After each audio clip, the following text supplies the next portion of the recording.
नमस्ते एवरीवन, स्वागत है आप सभी का आपके अपने यूट्यूब चैनल बैंकिंग डीजी पर। This is Divya Gupta.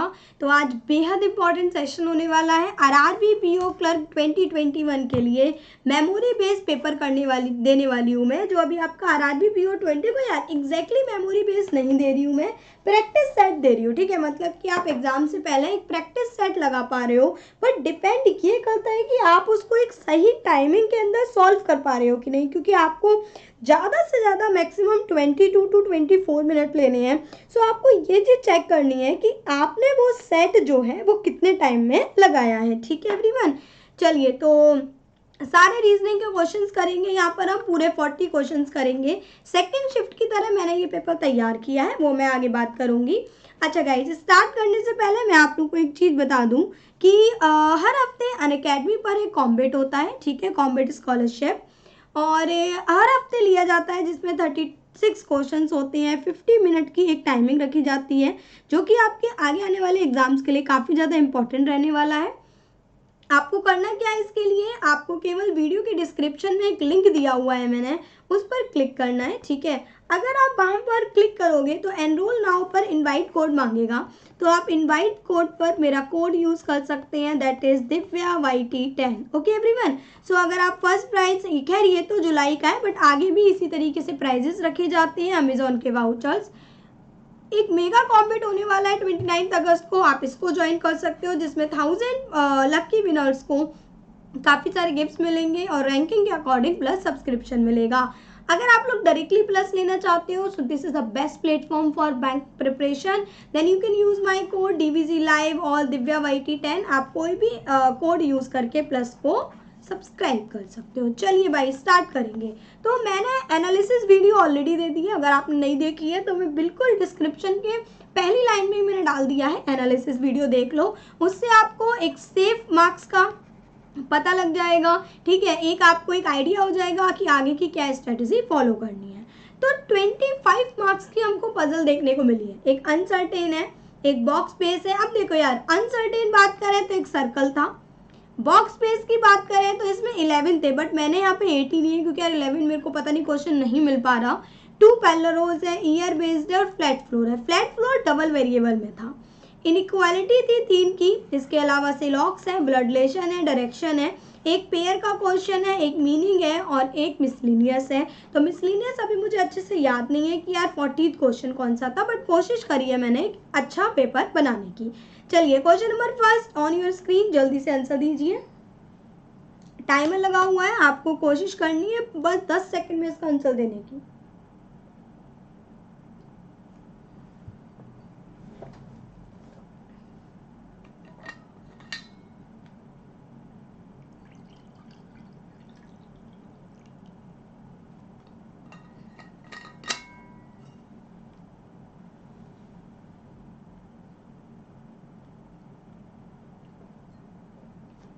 चलिए बात करेंगे, जी से ई पे जाना है। ठीक है, तो जी से जब हम ई पे जाएंगे तो जी से गए सी पे और सी से गए ई पे, तो स्मॉलर देन इक्वल है, मतलब पहला सही है।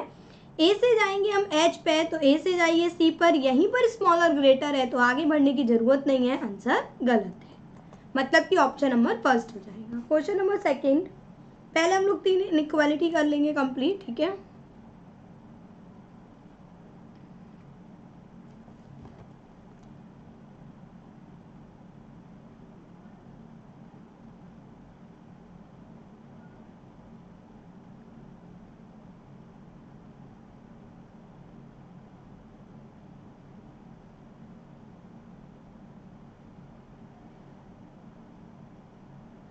चलिए क्या बोला गया है यहाँ पर, एन से पी पे जाना है, एन से गए ओ पर इक्वल है और ओ से पी पर ग्रेटर है और आपको स्मॉलर चाहिए, मतलब गलत। क्यू से एन पे, क्यू से ओ पर स्मॉलर देन इक्वल है ना, और अगर आप ओ से नहीं, यहीं से जाना है आपको, क्यू से एन पे स्मॉलर देन इक्वल, मतलब second one is true. Question number third,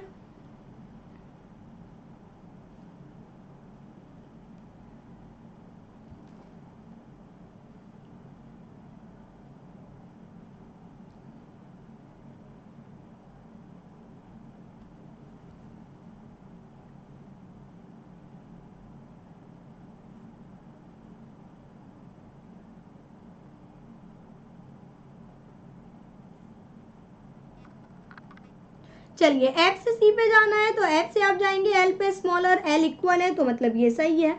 और जी से डी पे, तो जी से जाएंगे हम यहाँ पे एल पे, स्मॉलर देन इक्वल, लेकिन एल से डी पे ग्रेटर है, गलत आंसर हो जाएगा आपका ओनली फर्स्ट। 3 इनइक्वालिटी कंप्लीट होती हैं। अब करेंगे 3 हम लोग direction.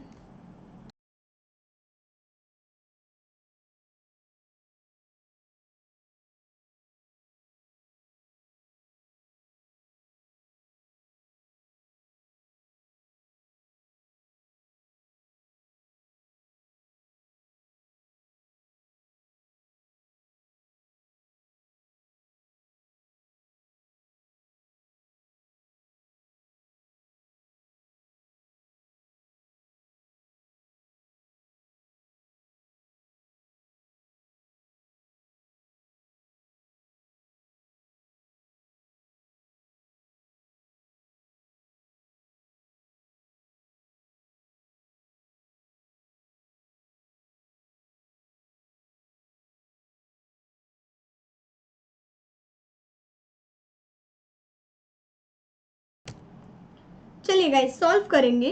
Shivani start walking from point D. Shivani ने एक डी पॉइंट से चलना प्रारंभ किया। शी वॉक 10 मीटर साउथ, यहाँ से ये 10 गई और ई पॉइंट पे पहुंच गई। आगे बोला यहाँ से इसने एक राइट टर्न लिया, यहाँ से 6 मीटर और एफ पॉइंट पे, यहाँ से एक और राइट टर्न लिया और 8 और ये आपका जी पर, फाइनली एक लेफ्ट टर्न लिया 4 और एच। तो बहुत सिंपल सा डायरेक्शन आया हुआ था। अब पहला बोला गया है एच बताना है डी के रिस्पेक्ट में, तो आपको क्लियर दिख रहा है डी के रिस्पेक्ट में H that is south west, तो आंसर हो गया बी। फिफ्थ वाला देखते हैं, अगर एच ईस्ट में हो जी के अगर एक मिनट, यहाँ क्या बोला गया है, H is in east direction with respect to G, ये कोई आपकी okay Shivani start a journey from which of the direction. Okay अब आपको बोला गया है कि मान लो अगर जी के ईस्ट में होती एच, मतलब कि इस साइड होता, तो आपको ये बताना है कि शिवानी ने कहाँ से जर्नी अपनी स्टार्ट की थी। देखो अभी उसने किस साइड करी, साउथ साइड। अब बिल्कुल उल्टा कर दिया ना, पहले एच वेस्ट में था, ईस्ट में आ गया, तो उसने करी थी साउथ से, उल्टा कर दो मतलब कि नॉर्थ से। नेक्स्ट देखते हैं क्वेश्चन नंबर 6।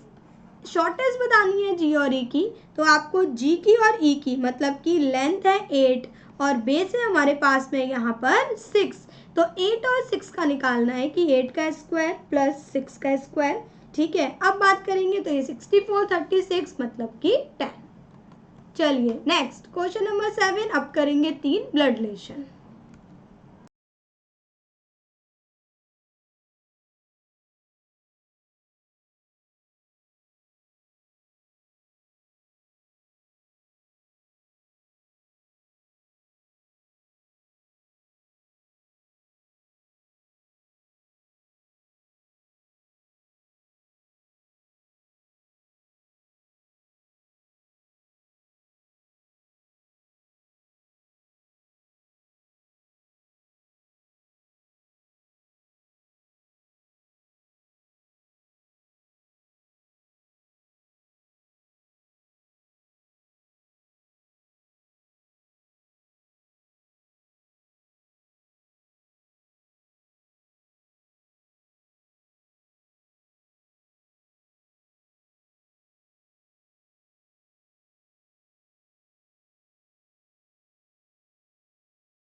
चलिए गाइस सॉल्व करेंगे। 7 फैमिली मेंबर्स है, 3 मैरिड कपल्स है, 3 जनरेशन है। ठीक है, एम बी का ग्रैंड चाइल्ड है,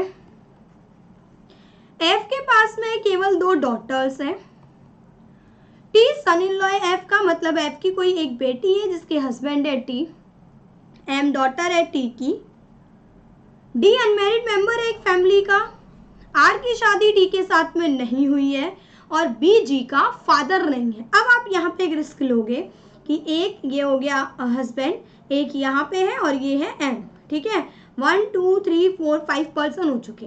you can take a risk कि बी यहाँ आएगा, ठीक है ना, हमने क्योंकि एम का ये क्या है मतलब ग्रैंड पेरेंट है।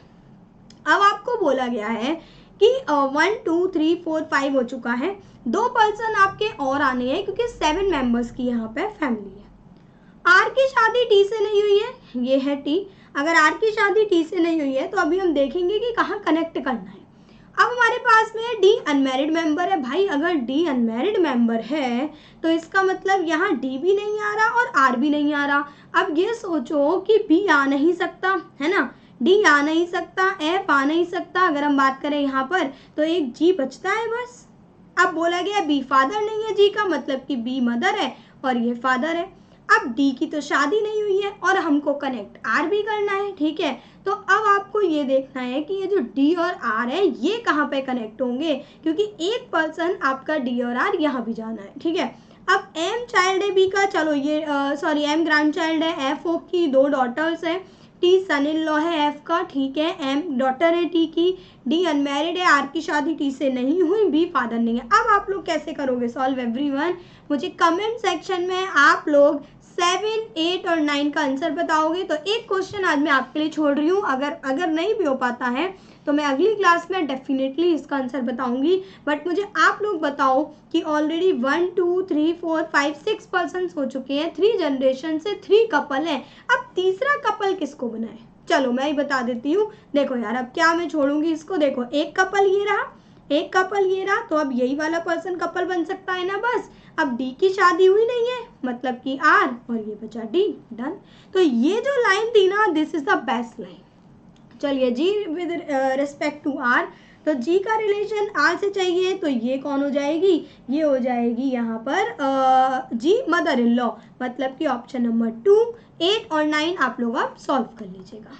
चलिए अच्छा क्वेश्चन नंबर जो 10 था यार ये था। अब इसका आंसर मैं थोड़ा कंफर्म नहीं कर पा रही हूँ यार, क्योंकि अगर हम एक वर्ड आया हुआ था मीनिंगफुल वर्ड IAJL से, काफ़ी सारे स्टूडेंट ने जेल बनाया होगा, बट अगर देखा जाए तो जेल एक हिंदी वर्ड होता है, इंग्लिश नहीं। लेकिन अगर हम गूगल कर रहे हैं ना तो कहीं ना कहीं एक इंग्लिश वर्ड भी निकल के आ रहा है। तो यार इसके बारे में मैं खुद बोलूँगी स्किप करो। मैंने स्किप मतलब एक तरीके से किया है क्योंकि हम कुछ भी नहीं बोल सकते ये सही है कि गलत है, ठीक है। चलिए क्वेश्चन नंबर 11, अब बात करेंगे 3 सिलॉक्स की।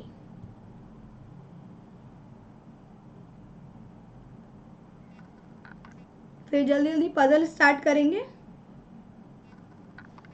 Only few can never be, only इन्हीं की सिलॉक्स आए हुए थे तो मैंने उसी बेस सिलॉक्स लिए हैं।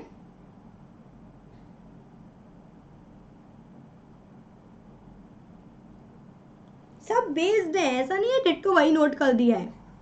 सारा कॉफी टी है, केवल कुछ टी मिल्क है, मतलब सारा टी मिल्क में नहीं जाएगा, कोई भी जूस मिल्क नहीं है। तो ओनली अ फ्यू और ओनली से रिलेटेड मेरी एक सिलॉक्स की वीडियो है, मैं डिस्क्रिप्शन में डाल दूंगी, तो आप लोग उसको देख लीजिएगा। जो जो चीज़ें मैं बोल रही हूँ ना डिस्क्रिप्शन में डाल दूंगी, तो उनकी स्टार्टिंग में डाल दूंगी लिंक, ठीक है। कुछ मिल्क कॉफ़ी है, तो मिल्क और कॉफ़ी रिलेशन ही नहीं है। सारा टी कभी भी जूस नहीं हो सकता, तो ये तो सही बात है, टी का ये वाला पोर्शन कभी नहीं होगा, तो ओनली सेकेंड। क्वेश्चन नंबर 12,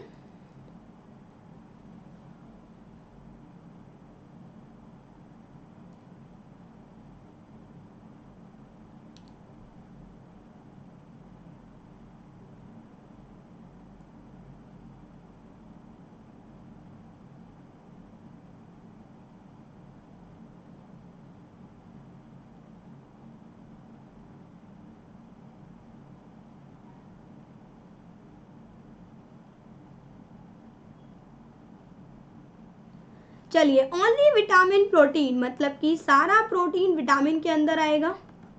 केवल कुछ मिनरल विटामिन है, मतलब कि सारा मिनरल विटामिन में नहीं जाएगा, और कोई भी फैट मिनरल नहीं है। पहला है कोई भी फैट प्रोटीन नहीं है, एफ पी में नहीं जाएगा, बिल्कुल सही बात है, क्योंकि भाई पी में तो कांटे लगे हैं ना।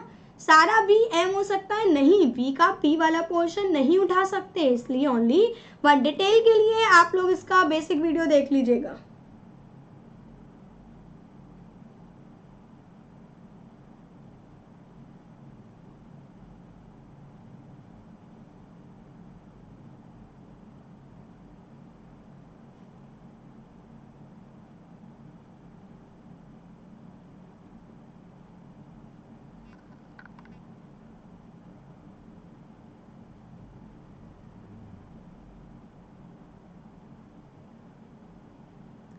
चलिए बात करेंगे,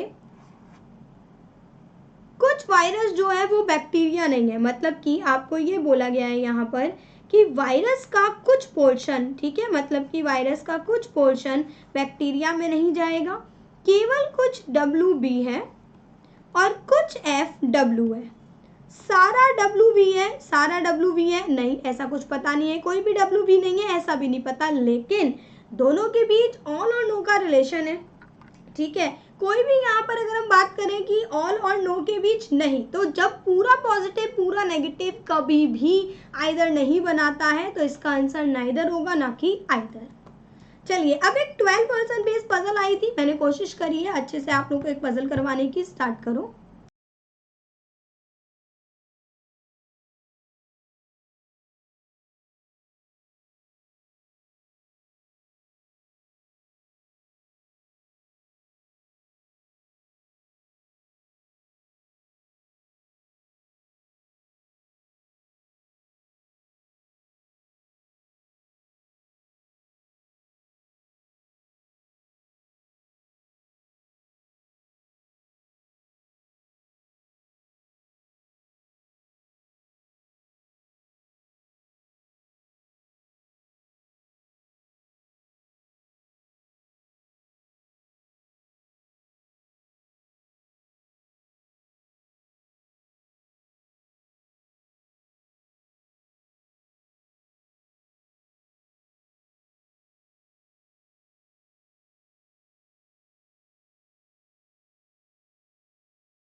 चलिए गाइस, मैंने बेशक आपको इसमें टाइम दिया है बट इतना टाइम नहीं लगना है, आपको 2.5 मिनट का एवरेज टाइम लेके चलना है, ठीक है। मेरे पास 2.5 मिनट का पोल नहीं था इस टाइम, इसलिए।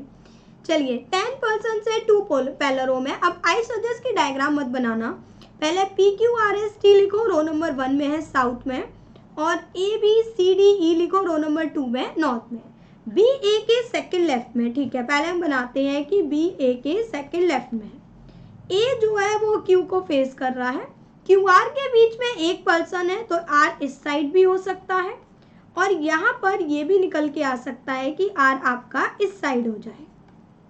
अब R फेस करेगा जो कि E के इमीडिएट राइट में है, तो E भी डिसाइड।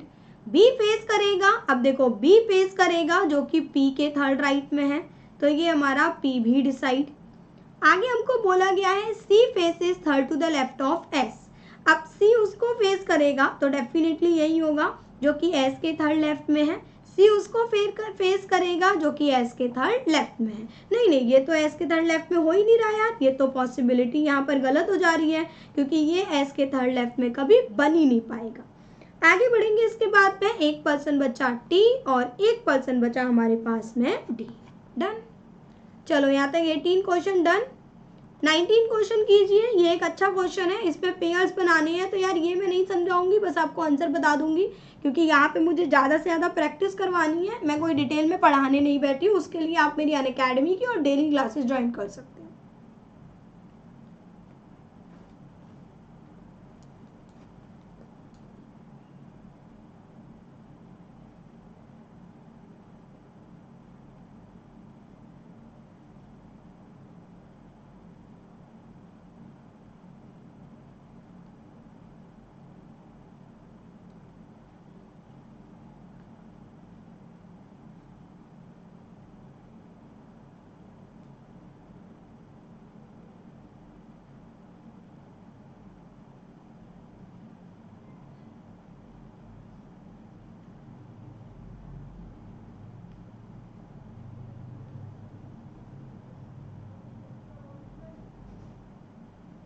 चलिए, तो इसका आंसर आएगा आपका 4+। अब कितना वो आप कमेंट सेक्शन में बताना।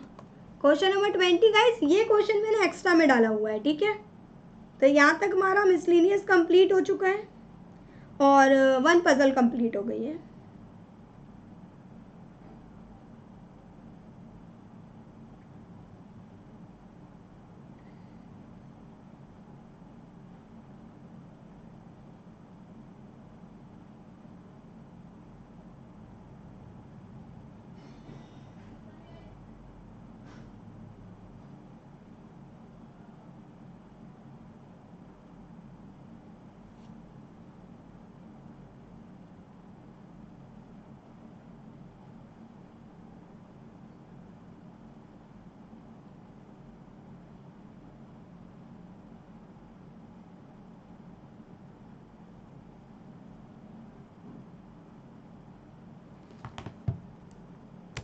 चलिए, बिल्कुल इसका आंसर होगा 4, ठीक है। तो यहाँ पे आपके जो पेयर्स है वो 4 है।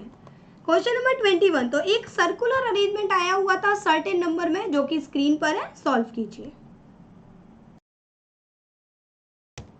अच्छा, एक और बार 2.5 मिनट ही दूंगी यार, क्योंकि अगर मैं आप लोगों को भी ज़्यादा टाइम दूंगी तो आप लोग फिर अप्रोच खराब करोगे, ठीक है। तो 2.5 मिनट में कोशिश करना करने की।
चलिए गाइस, उम्मीद करती हूँ कि आप लोगों ने सॉल्व कर लिया होगा, ठीक है। अब तक आप लोगों का सॉल्व हो जाना चाहिए, क्योंकि जो सर्टेन नंबर आया हुआ था वो डेफिनेटली 2.5 मिनट का था। हाँ, 2 पैरेलल रो अरेंजमेंट था, वो फिर भी आप लोग 3 मिनट दे सकते थे। देखो, कुछ नंबर ऑफ पर्सन है यहाँ, सर्टेन नंबर ऑफ पर्सन है। अब 2 पर्सन ए एंड बी, हमने लिया ए, 1 2 ये हो गया बी, एक तरफ लिया ए, 1 2 ये हो गया B. C second to the right of B, B के सेकेंड राइट में सी है। सी ना तो डी का नेबर है ना ही ई का। आगे F third to the left है डी के। 3 person A and C when counting left of A, 1 2 3 ये हो गया बॉक्स बंद। अब ए और सी के बीच में 3 लोग हैं, ये गलत है। आगे बढ़ती है, जे इमीडिएट राइट ऑफ ई, जे ई के इमीडिएट राइट में है और ई आपका सी के बगल में नहीं आएगा, ठीक है। ई इधर आ सकता है और इधर आ सकता है। आगे एफ डी के थर्ड लेफ्ट में है, डी आपका इधर आ सकता है, 1 2 एफ, डी इधर आ सकता है, डी इधर नहीं आएगा, इधर भी नहीं और इधर भी नहीं और इधर भी नहीं। आगे बढ़ते हैं, अब यहाँ पे जरा लेते हैं पॉसिबिलिटी। अगर आपको पता है सी के बगल में ना डी आएगा ना ही ई आएगा, तो एज अ पॉसिबिलिटी माना कि भैया जे के इमीडिएट राइट में ई है। नहीं, जे मत लो पहले, क्योंकि यार जे से थोड़ी प्रॉब्लम होगी। आप पहले एफ डी की पॉसिबिलिटी लो, डी और एफ की। सी के बगल में ले नहीं सकते, यहाँ से कोई फायदा नहीं है, यहाँ से भी नहीं है। डी को हमने यहाँ लिया 1 2, ये हो गया एफ। अब खुद सोचो क्या जेई बना पाओगे? नहीं ना। बस हमको कंफर्म हो गया कि जो आपका डी आएगा 1 2, ये एफ और ये जे के इमीडिएट राइट में E. This is your final answer. उम्मीद करती हूँ आप सभी को काफ़ी अच्छे से क्लियर है। चलिए, ये थी हमारी पजल नंबर 21 to 25, ठीक है, 5 मार्क्स की। पजल नंबर 26 to 30 ये आपकी ईयर बेस्ड पजल।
चलिए गाइस, उम्मीद करती हूँ आप लोगों ने सॉल्व कर लिया होगा। देखिएगा, 8 लोग हैं, अलग अलग ईयर में इनका जन्म हुआ है। 56, 65, 79, 81, 93, 99, 03, 08। तो एक आपकी ईयर बेस्ड पजल आई हुई थी, तो इसलिए मैंने यहाँ पे ईयर बेस्ड पजल भी ले ली है।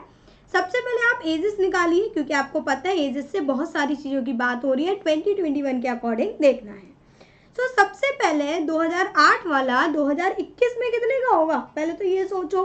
तो ये हो जाएगा भाई आपका 13 साल का। अब 2021 को भूल जाओ, कितने का डिफरेंस है? 5 का, मतलब कि 18, 4 का 22, 6 का 28। बस इस तरीके से आपको जितने भी एजेस हैं वो नोट डाउन करते जाना है। जे की जो एज है वो 28 से कम है, मतलब कि जे इन तीनों जगह पे हो सकता है। आगे बात करेंगे 3 पर्सन जे एंड एस, ठीक है। जे और एस के बीच में 3 पर्सन है, ठीक है। आगे बात करते हैं, एस जो है वो 10 का मल्टीपल नहीं है। अगर आप जे को यहाँ लिखोगे 1 2 3 तो एस नहीं आएगा। तो जे के लिए बस 2 पॉसिबिलिटी बचेंगी, ये दोनों 1 2 3 एस डिसाइड और ये हमारा S decide. 2 person Q and S, तो 1 2 ये क्यू डिसाइड। क्यू एल्डर है जी से, ठीक है, तो क्यू जी से बड़ा है, तो जी अभी इन दोनों जगह हो सकता है। जी एक प्राइम नंबर नहीं है, मतलब कि 13 नहीं होगा। तो अगर क्या दे रखा है, whose age is not a prime number. Okay, एक प्राइम नंबर नहीं है, तो इसका मतलब पॉसिबिलिटी गलत, ये वाली सही है। Less than 3 person G and Y 1 2, बस तो आपको कंफर्म है वाई आपका लेस देन 3 है, मतलब यही होगा। आगे बढ़ते हैं, एज डिफरेंस क्यू और वाई का मल्टीपल है 5 का, बिल्कुल हो रहा है ना। अच्छा हाँ, ऐसा भी हो सकता था कि वाई नीचे आ जाए, तो वो नहीं हो सकता। एज डिफरेंस आगे बोला गया है यहाँ पे, एज डिफरेंस वाई और ओ का इवन नंबर है और एन यंगर है एस से। तो अगर ओ हम यहाँ लेंगे तो 65 40 ऑड हो रहा है, ओ यहाँ लेंगे तो 40 13 ऑड हो रहा है, तो ओड साइड ये बचा एच और एन।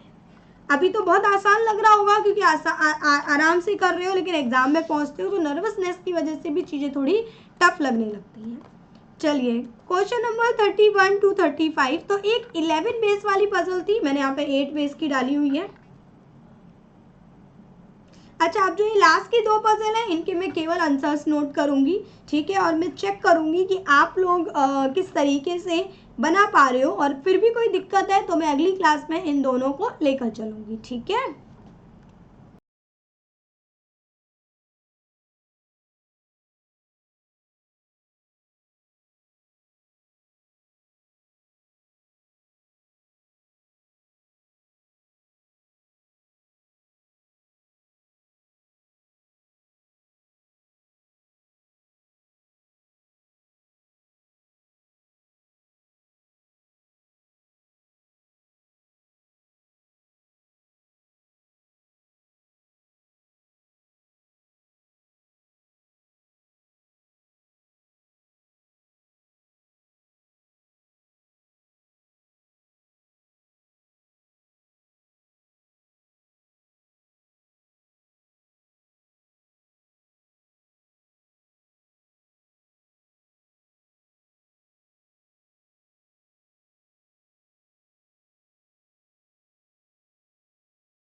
चलिए गाइस, अब गाइस इसका आंसर तो आप लोगों को कमेंट सेक्शन में डालना है। आई एम वेटिंग, ठीक है, कि आप लोगों का सही आया है नहीं, मैं चेक करूंगी और एक फाइनल आंसर मैं आफ्टर 12 आवर्स खुद से पोस्ट करके पिन कर दूंगी, ठीक है।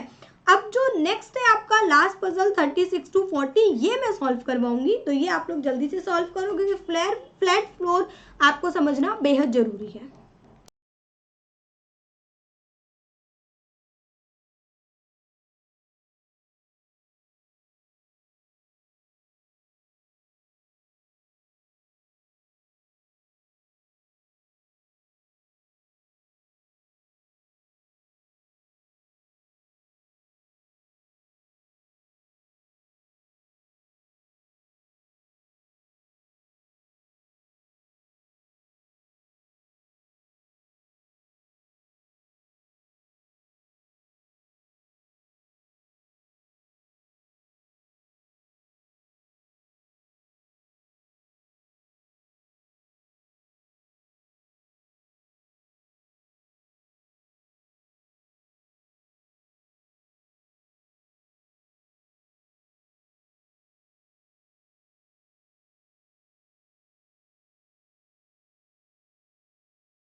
चले गए, सॉल्व करेंगे। तो 4 स्टोरी बिल्डिंग है, सबसे पहले हमने 4 स्टोरी बिल्डिंग ले ली। तो फ्लैट फ्लोर का एक ना तरीका समझ लो यार कैसे सॉल्व की जाती हैं। 2 फ्लैट है हमारे पास ए और बी, और हमको ये भी बोला है ए वेस्ट में है बी के, ठीक है। अब कंडीशन नंबर फर्स्ट है J above W but not in same flat. J W के ऊपर है, सेम फ्लैट में नहीं है, नॉट इक्वल लगा लो। आगे बोला गया है जे टॉप फ्लोर पे नहीं है, ठीक है। डब्ल्यू ऑड नंबर फ्लोर पर है फ्लैट नंबर बी में, तो डब्ल्यू फ्लैट बी में होगा, या तो डब्ल्यू 1 पे होगा, या हो सकता है 3 पे हो जाए, लेकिन फिर ऊपर जे नहीं जा पाएगा, तो भैया डब्ल्यू क्लियर हो गया, डब्ल्यू यही होगा, ठीक है। आगे बढ़िए। टी अबव जे हो गया, जे के ऊपर टी है। एस नॉर्थ ईस्ट में है टी के, मतलब कि टी का north east S. M lives above Y, O south east में है एम के, मतलब कि इस साइड ओ। वाई और ओ डिफरेंट डिफरेंट फ्लैट में है, ठीक है, वाई और ओ के फ्लैट अलग अलग है। एफ इमीडिएटली बिलो है ओके, ठीक है। अब यार सॉल्व कैसे करें ना, दिमाग में तो यही आ रहा है। तो देखो जे या तो यहाँ पर आएगा, जे या तो यहाँ पर आएगा, दोनों के फ्लैट अलग है। अब जे के ऊपर टी आना है और टी से एस आना है, अब यहाँ एस कैसे बनाओगी, तो ये गलत हो गया। आगे आपको पता है इसके बाद में कि भैया एम और ओ आने हैं एम, अब ओ के नीचे एफ भी आना है, और वाई और ओ अलग अलग में आना है, मतलब कि ये वाई और ओ के नीचे F. This is your final answer, ठीक है। तो मैंने तो कोशिश करी है एक नॉर्मल लेवल रखने की, ठीक है। होप आप लोग अच्छे से एग्जाम करके आओ। सो ये एक 40 क्वेश्चन इसका और आपका एक बॉक्स बेस का, दोनों का आंसर मुझे कमेंट सेक्शन में दीजिएगा। आई एम वेटिंग कि आप लोग का आंसर सही आया या नहीं। चलिए, सो आज के लिए इतना ही। आप सभी का बहुत बहुत शुक्रिया। Have a good day, take care, see you in the next series. Thank you.